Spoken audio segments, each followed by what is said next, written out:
누구나 축복받기를 원하지요. 그래서 중국에 가보면, 중국이나 대만이나 이런 쪽에 가보면 이 복복자를 많이 써가지고 집집마다 또 상가마다 이렇게 걸어놓은 것을 볼 수가 있습니다.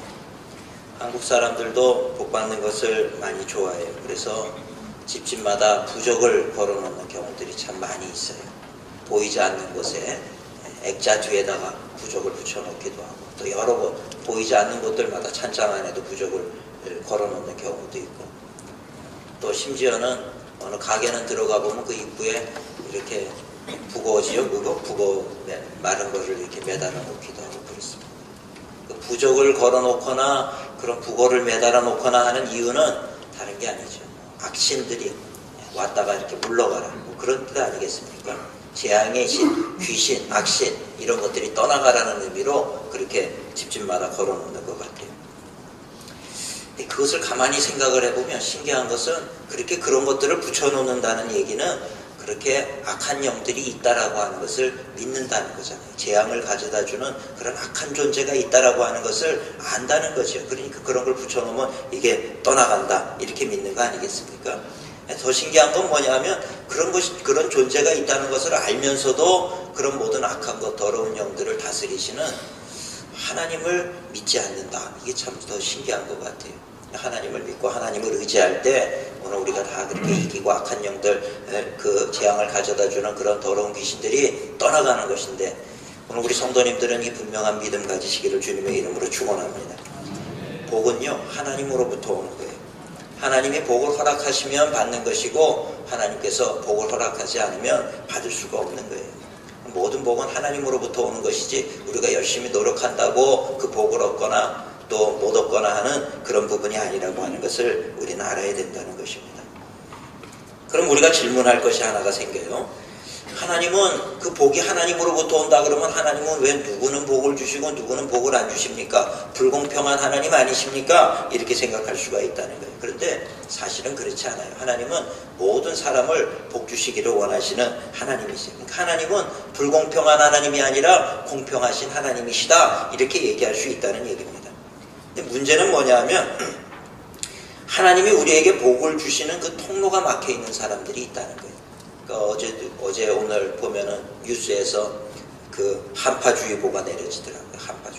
한파주의보가 내려진다는 얘기는 뭐냐면 이게 수돗물, 그 수도 파이프관이 얼어가지고 터지는 경우들도 있고 뭐 이렇게 어려움 당하는 그런 일들이 있으니까 조심해라 뭐 그런 거 아니겠습니까?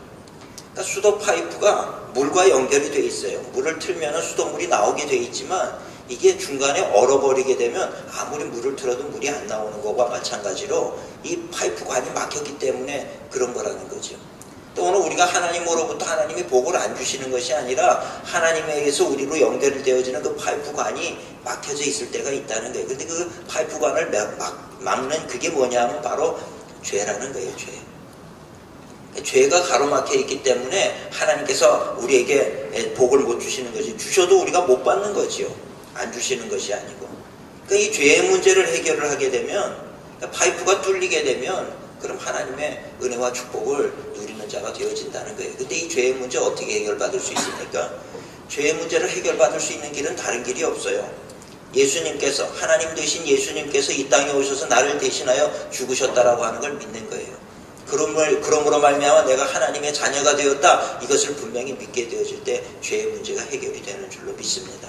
이 믿음, 그러니까 오늘 우리가 하나님을 믿고 이렇게 주일에 와서 주일 성수를 하며 예배드리는 우리 모두는 하나님의 은혜와 축복을 받을 준비가 되어 있는 자들인 줄로 믿습니다. 근데 또 질문이 있죠. 그런데 그러면 왜 아직까지 내가 복을 못 받고 있습니까? 이제 이런 질문을 또 할 수가 있어요. 그거는 다른 것이 아니고요. 사탄은 어떻게 해서든지 우리를 하나님의 은혜와 축복을 받는 자리에서 멀어지게 만들려고 한다는 거예요. 그렇기 때문에 죄의 유혹을 우리들 앞에 펼쳐놓고 자꾸 죄 가운데로 빠지게 만든다는 거죠. 오늘 우리가 하나님을 믿노라 하면서도 세상 나가서 죄 가운데 빠질 때가 얼마나 많이 있습니까? 하나님의 말씀대로 사는 게 아니고 거룩하게 사는 게 아니고 죄의 유혹에 빠지고 세상의 욕심을 따라 살게 만들고, 그게 결국은 또 우리가 하나님의 은혜 안에 하나님의 자녀가 된 존재이지만 그럼에도 불구하고 또 여전히 죄 가운데 머물러서 하나님의 은혜와 축복이 우리에게 오는 것을 가로막고 차단되게 만드는 그런 현상들을 우리가 보게 된다는 이야기입니다. 오늘 그렇기 때문에 우리가 하나님의 자녀가 된 것으로서 끝나는 것이 아니고 우리가 세상 살면서 하나님의 자녀답게 거룩을 지키며 살려고 힘쓰고 애쓰는 우리 성도님들이 되어야 될 줄로 믿습니다. 오늘 본문 말씀은 이런 사실을 우리에게 잘 소개해 주고 있어요. 아브라함에게 조카가 있었는데 그 조카의 이름이 롯이에요. 롯. 근데 믿음의 사람 아브라함을 따라다닐 때 이 롯이 복을 받았어요. 이게 번창하게 됐다는 거죠. 근데 아브라함과 결별했을 때 자기가 어떻게 좀 자수성가 해보겠다라고 좋은 땅을 선택을 했는데 그 땅이 소돔성이었단 말이죠. 죄악에 관영한 땅. 그 땅에 들어가니까 가지고 있던 복마저 다 날려버리고 말았다는 거죠. 그리고 결국 마지막을 보면 겨우 목숨만 부지하고 도망쳐 나오는 그런 롯의 신세가 되고 말았다는 것입니다. 이 롯의 이야기, 아브라함과 롯의 이야기를 가만히 볼 때 우리가 배우게 되는 교훈은 뭐냐 하면 우리가 믿음의 사람을 따라 살게 되어질 때 오늘 하나님의 은혜와 축복을 누리는 자가 되는 줄 믿으시기를 축원을 합니다. 우리가 세상 친구들 좋다 그러고 따라다녀봐야 결국 그 끝은 뭐냐 하면 쾌락 가운데 빠지고 죄 짓는 거고 세상 욕심 가운데 서로 배신하고 이거밖에는 남는 것이 없다는 거예요. 우리가 세상 친구보다 교회 안에서 건강하게 믿음의 교제를 나누는 그런 성도님들하고 성도의 교제를 하고 서로 힘들 때 기도를 해주고 서로 힘들 때 교회 와서 예배를 드리고 하는 그것이 별거 아닌 것처럼 보여질지 몰라요. 세상 사람들 믿지 않는 사람들의 눈에는 어리석은 것처럼 보일지 모르지만 결국 그 모든 것들이 문제를 해결하고 하나님의 은혜와 축복 가운데 거하는 길이라고 하는 것을 오늘 우리는 분명히 깨달아가는 우리 성도님들이 되어야 될 줄로 믿습니다. 요약해서 말씀드리면 죄는 하나님의 축복을 가로막는 장애물일 뿐만 아니라 우리의 생명까지도 위협하는 그런 독이 된다라고 하는 것을 오늘 우리가 알아야 된다는 거죠. 그래서 죄는 피해야 되는 거예요. 그리고 이겨야 되는 것입니다. 그래서 우리의 생명을 보존하고 하나님의 큰 은혜와 축복을 누리는 복된 우리 성도님들이 되시기를 주님의 이름으로 축원을 드립니다. 저는 오늘 본문 말씀을 중심으로 해서 죄의 유혹을 이기는 비결 3가지 말씀을 잠시 전하고 함께 은혜를 나누고자 합니다. 첫째로는 눈으로 모든 것을 판단해서는 안 된다라고 하는 거예요. 우리가 눈에 보이는 것으로 판단을 잘하는데 그래서는 안 돼요. 좋아 보인다고 해서 다 좋은 것이 아니다라고 하는 것을 우리가 기억해야 된다는 것입니다. 세상 사람들은 그저 눈으로 보는 것을 믿는 경향이 있어요. 그래서 한국 속담에도 백문이 불여일견이다. 100번 듣는 것보다 한 번 보는 게 낫다. 보는 것이 정확한 것이지 듣는 것이 정확한 것이 아니다. 이런 얘기를 합니다. 맞는 말이에요. 그런데 사실 문제는 보는 것이라고 해서 다 정확한 것이냐? 아니라는 거예요. 사막에 가면요 여러 가지 기이한 현상들이 벌어지는데 그 중에 하나가 신기루라고 하는 현상이 있어요. 눈앞에 분명히 오아시스가 있는데 가보면 오아시스가 없다는 거죠. 이게 그 착시 효과라는 거예요. 뭐가 있어 보인다고 해서 가봤는데 진짜 있느냐? 없어요. 눈에는 분명히 보이지만 없다는 거예요. 막대기를 똑바로 된 이 막대기를 물속에 집어넣으면 빛의 굴절로 말미암아서 그 막대기가 휘어져 보여요. 이 휘어져 보인다고 해서 이 막대기 휘어져 있네? 얘기를 하면 틀렸다는 거죠. 막대기는 휘어져 있지 않아요. 근데 물속에 반이 담겨지게 되면 이렇게 내려오다가 그 물이 닿는 수면에서 꺾여지는 현상을 볼 수가 있다는 거예요. 사람이 눈으로 본다고 해서 정확한 것이 아니라는 것입니다. 우리 대인관계에 있어서도 마찬가지예요. 아, 저분은 정직해 보여요. 저분은 믿을 수 있을 것 같아요. 내가 눈으로 보기에 참 좋아 보여요. 착해 보여요. 그런다고 해서 그 사람이 진짜 정직하고 착하냐? 아니라는 거죠. 우리가 눈에 보이는 대로 그것을 믿었다가는 크게 낭패를 당하는 일들이 많이 있다는 얘기입니다. 이 지구를 보여주는데 그 북극의 그 영상을 보여주는데 얼마나 아름다운지 몰라요. 모든 천지가 다 눈으로 덮여있고 얼마나 아름다운지요. 거기서 북극곰이 뛰어노는 걸 보니까 저도 거기서 같이 뛰어놀고 싶은 막 충동이 생겨요. 근데 거기 뛰어놀면 어떻게 됩니까? 얼어 죽어요. 우리가 못 사는 곳이라 이 말이죠. 보기 좋아 보인다고 해서 거기 살만하냐? 아니라는 거예요. 아름다운 강이 있다고 해서 거기서 살만하냐? 아니라는 거죠. 막상 가보면 참 살기 힘든 곳이라는 거예요. 그러니까 눈으로 보이는 것이 전부가 아니라고 하는 것을 오늘 우리는 알아야 된다는 이야기입니다. 오늘 본문에 나오는 이 롯도 마찬가지였어요. 한때는 아브라함과 함께 지날 때 큰 축복을 누렸거든요. 아브라함과 결별을 할 때 자기가 가만히 아브라함 옆에 있어서 잘된 줄도 모르고 이건 내가 열심히 노력하면 더 잘 살 수도 있겠다 이런 자신감을 가질 수도 있었을 것이고요. 또 자기가 노력해서 여기까지 왔다라고 그렇게 착각했을 수도 있어요. 그래서 이제는 삼촌 아브라함보다 더 성공하고 싶은 마음에 먼저 좋은 땅을 선택하려고 애를 쓰게 되는 거죠. 그리고 삼촌보다는 내가 좋은 땅, 하나를 심으면 10개의 열매를 맺는 그런 땅이 있으면 내가 삼촌보다 더 번성하리라 이렇게 생각을 하고, 믿음의 눈이 아니라 육신의 눈으로 보고 물도 넉넉하고 그저 좋아 보이는 풀도 많은 그 땅을 선택하게 되는 거예요. 그런데 그렇게 선택했던 그 땅의 실상이 무엇입니까? 그 땅은 이제 죄악이 관영해서 하나님이 심판하려고 작정하신 땅이었다는 거예요. 사람의 눈으로는 저기 가면 잘 살 것처럼 여겨졌지만 실상은 거기 가가지고 망하고 나오는 인생이 되고 말았다는 이야기입니다. 그러니까 사람은요, 이렇게 뭐든지 우리가 정확하게 분별을 잘 할 수 없는 존재라고 하는 것을 우리는 알아야 된다는 거예요. 그러니까 결국 성경에 보면 롯은 비참한 신세가 되고 말았어요. 늘 성문 앞에 나와가지고 혼자 고독하게 지나는 그런 존재가 됐다는 거예요. 믿음도 다 잃어버렸어요. 베드로후서 2장 8절에 보면 롯이 아브라함을 따라다닐 때는 심령이 참 의로웠는데 그 의로운 심령이 다 상해버렸다. 베드로후서 2장 8절에 그렇게 기록하고 있는 것을 봅니다. 이 말씀이 주는 교훈이 있죠. 우리가 세상과 버타게 되면 결국은 신앙도 잃어버리고 심령도 상하게 되는 것이고 고통당하게 된다는 거예요. 죄의 자리는요, 아무리 좋아 보여도 가면 안 된다는 거예요. 근데 세상을 보세요. 죄 짓는 자리들 보면 뭔가 다 화려하게 돌아가는 것을 우리가 볼 수 있거든요. 죄 짓는 자리는 다 좋아 보여요. 그저 그냥 거기서 흥청망청 사람들이 그렇게 지나고 웃고 그러는 모습을 보면 좋아 보이고, 나도 저기 갔으면 좋겠고 어울렸으면 좋을 것 같고, 화려한 네온 사인이 이렇게 번쩍번쩍 하는 것을 보면 참 좋아 보이고 성공한 것처럼 보이고 말이죠. 근데 그 자리에 가보면 결국 남는 것은 망하는 길밖에는 없다는 것을 우린 기억해야 된다는 것입니다. 많은 연예인들, 요즘에 우리 젊은 세대들도 그렇고 연예인이 되고 싶어하는 아이들이 얼마나 많은지 몰라요. 화려한 조명을 받으면서 연예인이 되고 싶다. 그래서 초등학생 때부터 연습생으로 들어가가지고 얼마나 열심히 그렇게 노력을 하는지 모릅니다. 근데 아무리 해도 길이 그렇게 열리질 않는 거예요. 세상에 유명해진 사람들은 쉽게 그렇게 유명해진 것 같은데 그 자리에 오르기까지 얼마나 노력을 해야 되는지 모르는 거예요. 보이지 않는 곳에서 10년을 수고한 사람, 20년을 고생한 사람 얼마나 많은지 몰라요. 막상 들어가면 잘 될 줄 알았는데 점점 시간이 지나면 지날수록 그 길이 멀다는 걸 느껴지는 거죠. 그럴 때 사탄이 나타나는 거예요. 너 나에게 네 영혼을 팔면 내가 너를 성공시켜줄게. 실제로 제가 몇 명을 만나봤는데 그런 제안을 받은 사람들이 있더라 이 말이에요. 사탄을 숭배하는 우리 조직에 들어오면 내가 너를 키워줄게. 그냥 너무 성공에 목말라 있으니까 내 영혼이고 뭐고 그냥 팔아버리는 거예요. 어떻게 해서든지 나를 좀 성공시켜 주시면 좋겠습니다. 내 영혼이 아니라 더한 거라도 내가 팔겠습니다.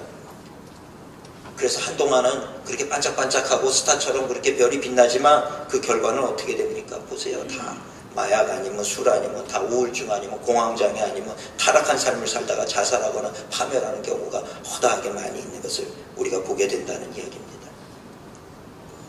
오늘날 우리의 삶에서도 사탄은 우리를 죽이고 멸망시키기 위해서 우리를 뒤흔들 때가 많이 있어요.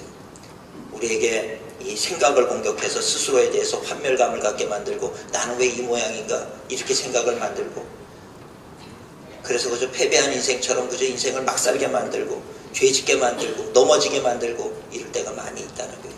어제 제가 청년부 수련회를 다녀왔어요. 그래서 청년들하고 질문을 주고받는 시간이 있었습니다. 무기명으로 그저 이렇게 쪽지에 적어서 내는 거예요. 질문을 하면 누군지 제가 몰라요. 왜 이런 질문을 하는지도 몰라요. 그걸 받고 제가 그거에 대한 또 답을 해주고, 또 다른 질문을 하면 그거 받고 제가 답을 해주고 그랬어요. 근데 그 질문 가운데 하나 제 기억에 남는 것이 있어요. 그건 뭐냐면, 목사님 저는 제 자신이 싫어요. 환멸을 느낍니다. 절망하게 됩니다. 제 자신이 싫어요. 어떻게 해야 됩니까? 이 질문을 받았어요. 참 그 질문을 받으면서 마음이 아팠어요. 제가 답을 하기를 뭐라 그랬냐면, 생각을 바꿔야 된다. 왜냐? 우리는 세상이 만들어 놓은 기준, 그 세상이 만들어 놓은 틀 안에서 나 자신을 보기 때문에 그렇다는 거예요. 세상에서는 이렇게 살아야 성공이고 이렇게 살아야 잘 사는 길이고 세상이 만들어 놓은 틀이 있다는 거예요. 근데 왜 그 틀에 맞춰가지고 나를 보냐? 세상에서는 공부를 잘해야 올라올 수 있고 능력이 있어야 올라올 수 있고 그렇게 돼야 이게 성공한 길인 것처럼 얘기를 하지만 사실 그거는 세상이 만든 거예요. 그게 옳은 게 아니라는 거예요. 오늘 나는 내가 살아갈 수 있는 길, 내가 할 수 있는 것을 생각을 하고, 내가 남들보다 잘할 수 있는 것을 생각해서 내가 내 자신을 만족할 만한 그런 일을 하면서 살면 되는데, 왜 세상의 틀에서 맞춰보면서 나 자신을 평가하고 나는 노력해도 안 되고 왜 거길 굳이 올라가야 될 이유는 없잖아요. 제가 그런 얘기를 해줬어요. 목표가 무엇이냐? 인생을 네가 살아가는 데 있어서 어떻게 살기를 원하느냐? 세상 사람들이 만들어 놓은 그 틀 안에 들어가서 그렇게 살기를 원하느냐? 아니면 블루오션이라고 하는 거, 아무도 밟아보지 않은 그 미개척지의 그 수많은 그런 가능성들, 그것을 바라보면서 내가 그것을 개척하면서 살기를 원하느냐? 그건 나에게 달린 거거든요. 근데 세상의 틀 안에서 날 보면 나는 나보다 잘난 사람들, 나보다 뛰어난 사람들이 많이 있으니까 스스로 좌절하고 환멸하지만, 그러나 다른 분야에 있어서만큼은 내가 더 잘할 수 있는 부분들이 있다는 얘기거든요. 그거를 찾아서 우리가 새로운 삶을 개척해 나갈 때 그것이 곧 사회를 변화시키는 일이고, 그것이 사회를 개척해 나가는 그런 길인데, 그런 좋은 길들을 버려두고 그리고 그냥 기존에 그 만들어 놓은 그 틀 안에서만 살려고 그러니 스스로가 미운 거 아니겠느냐. 하나님이 나를 특별한 존재로 만들어 주셨기 때문에 내 자신을 특별하게 여길 줄 알고, 하나님이 나에게 주신 재능이 있기 때문에 그 재능을 귀한 것으로 활용하게 될 때 그 사람은 행복한 인생을 살아갈 수 있는 거예요. 오늘 우리 성도님들도 마찬가지입니다. 세상이 만들어 놓은 그거 꼭 올라가려고 그러니까 죄를 짓게 되는 것이고, 범죄하게 되는 것이고, 남을 밟아야 되는 것이고, 그것이 아니라 밟고 올라가는 길이 아니라 남들을 섬겨주면서 내가 만족하고 내가 기쁨을 얻을 수 있는 그런 인생 살아갈 수 있는 거거든요. 오늘 우리 성도님들, 우리가 진정한 그리스도인이라고 하면 눈에 보이는 세상의 기준을 따라 사는 것이 아니라 예수님이 가르쳐 주신 보이지 않는 세상의 가치를 따라서 살아가는 존재가 되어야 된다는 이야기입니다. 오늘 사랑하는 성도님들, 그렇게 사시기를 주님의 이름으로 축원을 드립니다. 우리 믿는 자의 눈에는 세상이 좋아 보여서는 안 되는 거예요. 왜냐하면 진짜 좋은 것이 아니기 때문에 그래요. 그래서 눈에 보기에 좋아 보이는 것을 따라 살지 말고 진리를 따라 사는 지혜로운 우리 성도님들이 되시기를 주님의 이름으로 축원을 드립니다. 두 번째는 죄의 유혹을 이기는 비결, 두 번째는 영적으로 깨어 있어야 된다라고 하는 거예요. 영적으로 깨어 있어야 된다. 이 말은 하나님의 말씀을 귀하게 여기며 살아야 된다, 이런 말입니다. 세상의 소리보다는 하나님의 말씀에 귀를 기울이고 살아야 된다, 이런 얘기예요. 이런 사람을 뭐라고 얘기하냐? 하나님을 경외하는 자라고 얘기하는 거예요. 하나님을 경외하는 자는 그저 교회 열심히 다니는 사람이 아니에요. 물론 교회 열심히 다니죠. 하나님을 경외하는 자는 종교 생활을 하는 것이 아니라 정말 하나님의 말씀을 귀하게 여기고 그 말씀에 가슴에 담고 사는 사람, 이런 사람, 하나님의 말씀에 대해서 두려움과 그 경외감을 가지고 우리 마음에 담고 살아가는 그런 사람들이 하나님을 경외하는 사람이라는 뜻입니다. 설교 말씀을 들으면서 내 생각과 다르다고 해서 비판하는 자세를 갖는 것은 하나님을 경외하는 사람의 모습이 아니에요. 아무리 부족한 설교라 할지라도 오늘 내가 주예전에서 말씀을 들을 때 하나님이 어린 아이를 통해서도 말씀하시는 하나님이 오늘 주의 종의 말씀을 통해서 나에게 주시는 말씀이 있을 것이다. 내 생각은 다르다 할지라도 오늘 내가 그 말씀을 들으면서 내가 회개해야 될 부분이 이런 부분이 있었구나. 내가 오늘 하나님의 말씀 따라 이렇게 살아야 되겠구나. 이렇게 들려지는 말씀이 있으면 그 말씀을 경외하는 마음을 가지고 마음에 새기고 한 주간 동안 그렇게 살려고 애쓰는 자가 될 때 그런 사람을 하나님을 경외하는 자라고 얘기하는 거예요. 하나님은 특별히 이렇게 하나님을 경외하는 사람들에게 은혜를 베푸시고 복을 베풀어 주시는 줄 믿으시기를 축원합니다. 이렇게 하나님을 경외하는 자들은 특징이 뭐냐면 영적으로 깨어있다는 거예요. 그래서 하나님의 말씀을 들을 때 이 말씀이 중요한지를 알아요. 그 깨어있는 사람은 시대를 분별할 줄 알고 깨어있는 사람은 지금 무슨 일이 일어나고 있는지를 아는 사람들이에요. 근데 우리가 영적으로 잠들어 있게 되면 교회를 다니고 종교생활을 하면서도 하나님의 말씀이 귀한 것을 몰라요. 말씀을 듣기는 듣되 그 말씀이 정말 중요한 말씀인지 아닌지 몰라요. 중요한 말씀을 들어도 안 중요하게 들리고 안 중요한 말씀을 들으면서 이 말씀 중요하다라고 생각을 하고 잠들어서 영적으로 깨어있지 못한 사람은 그것을 분별하지 못한다는 것입니다.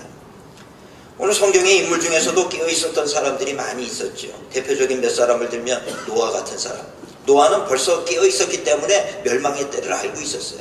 세상 사람들이 다 쓸데없는 일이라고 얘기할 때 노아는 뭐 했습니까? 멸망의 때를 대비해서 배를 만들었다 이 말이에요. 중요한 것을 알았기 때문에. 깨어있는 사람은 아는 거예요. 그러나 깨어있지 못하는 사람은 그 모든 일들이 어리석은 일처럼 보이는 거죠. 아브라함도 마찬가지입니다. 조카 롯이 살고 있는 소돔성에 천사들이 지나가는 것을 봤어요. 천사인 줄 알았어요. 붙잡았어요. 어딜 가십니까? 붙잡아두고 그리고 일단 얘기를 하는 거예요. 소돔성 간다. 그 땅을 멸하러 간다. 거기 가만히 보니까 자기의 조카 롯이 살고 있는데 이대로 가면 어떻게 잠깐 기다리시라고 먹을 거 대접하고 붙잡아 두는 거지요. 붙잡아 둔 다음에 이제 그때부터 중보기도를 시작을 하는 거예요. 의인 50명이 있어도 그 중에 있는 의인들 다 성을 멸할 때 같이 죽게 만드실 것입니까? 아니다. 40명이면 어떻습니까? 30명이면 어떻습니까? 20명이면 어떻습니까? 벌써 천사를 볼 수 있는 눈이 있었다는 거예요. 그리고 중보기도를 통해서 어떻게 해서든지 조카를 살려야 된다는 그런 위기의식을 가지고 있었어요. 그럴 수 있었던 이유는 아브라함은 영적으로 깨어 있었던 사람이기 때문에 그렇다는 것입니다. 그리고 또 소돔성에 살고 있던 롯도 이 아브라함 덕분에 이 영적으로 많은 것을 배웠던 사람이에요. 깨어 있었던 사람이죠. 천사들의 경고 소리를 심각하게 들었어요. 그리고 나가야 되는구나. 그리고 그 사위들에게 말을 했어요. 사위들아, 이제 우리가 나가야 된다. 빨리 나갈 준비하자. 근데 롯의 사위들은 이런 경고를 무시합니다. 농담으로 여기는 거죠. 오늘 14절에 보면 이렇게 돼 있어요. 롯이 나가서 그 딸들과 결혼할 사위들에게 말하여 이르기를 여호와께서 이 성을 멸하실 터이니 너희는 일어나 이곳으로 떠나라 하되 그의 사위들은 농담으로 여겼더라. 그의 사위들은 농담으로 여긴 거예요. 오늘날 교회에서 증거되어지는 말씀들을 가벼이 여겨서는 안 돼요. 하나님의 말씀이 선포되어지는 그 말씀들을 가벼이 여겨서는 안 돼요. 내 생각과 틀리다고 해서 그것을 농담으로 여기고 어찌 보면은 이 롯의 사위들은 장인인 롯을 광신자라고 조롱했을 수도 있을 거예요. 그러나 시간이 얼마 지나지 않아서 그 결과는 어떻게 됩니까? 자신들이 멸망하고 마는 거예요. 자신들은 조롱했지만 멸망당한 거죠. 노아의 말을 가볍게 여겼던 수많은 사람들 어떻게 됐습니까? 다 멸망당하고 말았다는 것입니다. 오늘 우리 성도님들도 영적인 깊은 잠에서 깨어나서 하나님의 말씀을 경외함으로 들을 수 있는 우리 성도님들이 되시기를 주님의 이름으로 축원을 드립니다. 과거에 한국에 어려웠던 시절이 있었어요. 그때는 교회마다 기도했어요. 밤이 되면 또 산에 올라가서 기도하고 교회마다 기도 소리가 끊이질 않았고 산에만 올라가면 여기저기 이산저산에서 주여 소리를 쉽게 들을 수가 있었어요. 기도의 소리가 끊이지를 않았어요. 근데 이제는 좀 살만해졌다고 하나님 앞에 기도하기를 멈추고 있습니다. 점점 한국교회가 영적으로 깊은 잠에 빠져들고 있다는 거예요. 오늘 우리 성도님들은 어떻습니까? 영적으로 깊은 잠에 빠져 있지는 않습니까? 하나님의 말씀을 들어도 이 마음에 흔들림이 없고 감동이 없는 것, 영적으로 잠들어 있다는 얘기예요. 경고의 음성을 들을 때 깨달아야 되는데 그것이 깨달아지지 않는다라고 하면 내가 지금 영적으로 졸리고 있다는 거예요. 깊은 잠에 빠져들고 있다는 증거입니다. 2016년도에 우리 사랑하는 성도님들 하나님의 말씀을 정말 주야로 묵상하는 한 해가 되시기를 축원합니다. 그리고 하루에 30분 이상씩 시간을 떼어놓고 기도하는 우리 성도님들 되시기를 축원합니다. 우리가 정말 영적으로 깨어서 기도하고 말씀을 들을 때 우리는 죄의 유혹을 이길 뿐 아니라 놀라운 회복과 기적의 역사를 만들어내는 그런 복된 한 해가 되어질 줄로 믿습니다. 마지막 세 번째로 우리가 죄의 유혹을 이기는 비결 세 번째, 날마다 하나님의 은혜를 구하라 라고 하는 거예요. 날마다 하나님의 은혜를 구해야 돼요. 매일의 양식은 우리가 날마다 구하잖아요.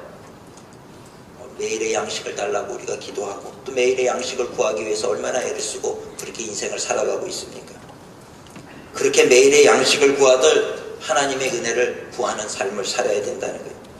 사람은 그 누구라도 하나님의 은혜 없이 살아갈 수 있는 사람은 없어요. 어떤 분들은 그래요. 목사님, 저는 지금까지 하나님의 은혜 없이 살았어요. 착각입니다. 우리가 공기를 마실 수 있는 이 공기는 어디에서부터 온 거예요?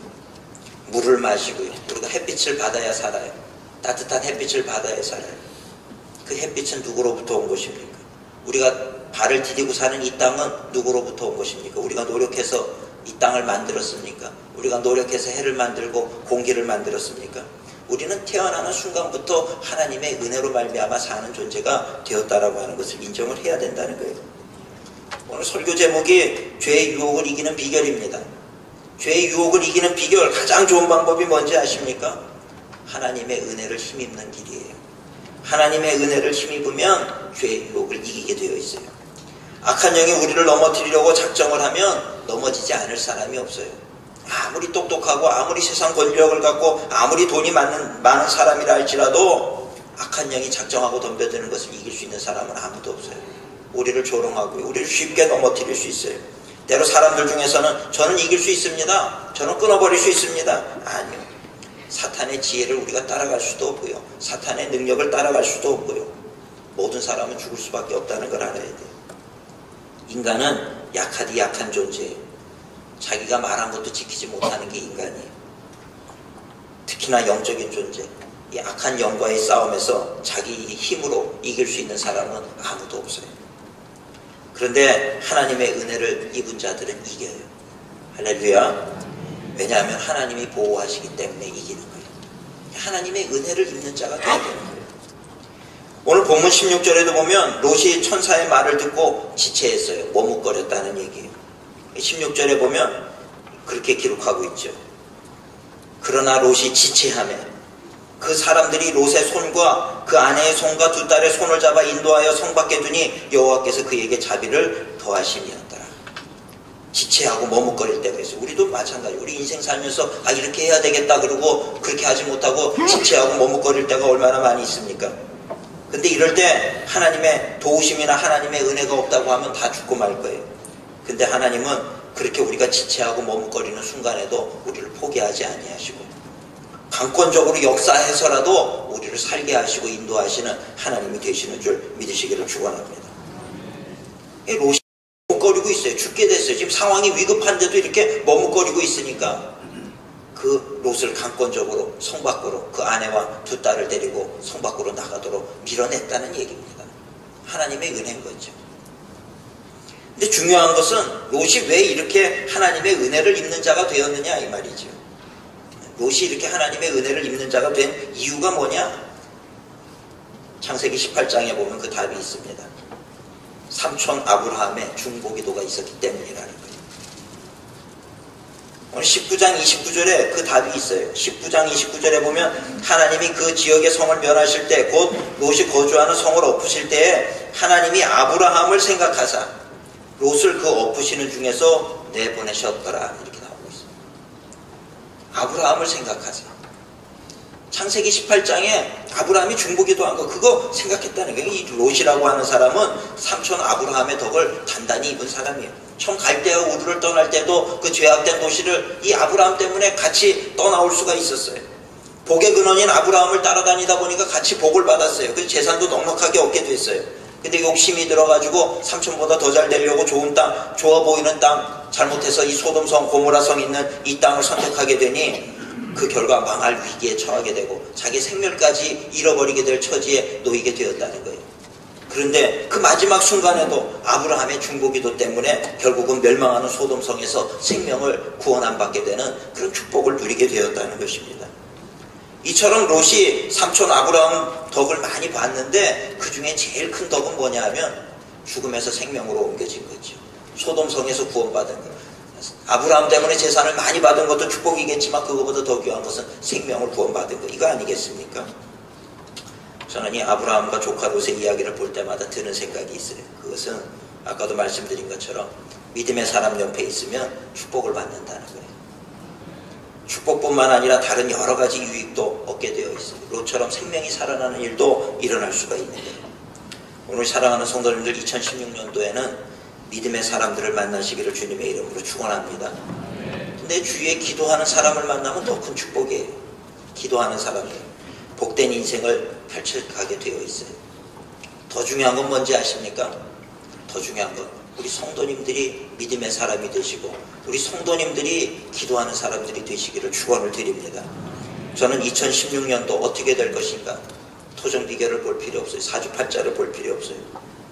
우리의 믿음과 우리의 기도에 달려있다라고 하는 이 사실을 기억하시는 우리 성도님들이 되어야 될 줄로 믿습니다. 아브라함이 기도하니 롯이 위기에서 구해졌어요. 오늘 우리가 우리 자녀들을 위해서 기도할 때 자녀들이 위기 속에서 건져내어질 줄로 믿습니다. 오늘 우리가 가정을 위해서 기도할 때 가정이 위기 가운데서 벗어나게 될 것이고 오늘 우리가 교회를 위해서 기도할 때 교회에 놀라운 기적이 일어날 것이고 오늘 우리가 사회와 민족, 국가를 위해서 기도할 때 이 나라가 하나님 앞에 축복받고 존귀하게 쓰임받는 나라 민족이 될 줄로 믿습니다. 사랑하는 성도님들 하나님의 말씀에 분명히 서서 기도를 많이 했으면 좋겠어요. 기도를 많이 해서 하나님의 은혜를 날마다 더 듣고 죄의 유혹을 이기는 우리 성도님들 되시기를 주님의 이름으로 축원을 드립니다. 기도하시겠습니다. 사랑과 은혜가 충만하신 하나님 은혜 감사합니다.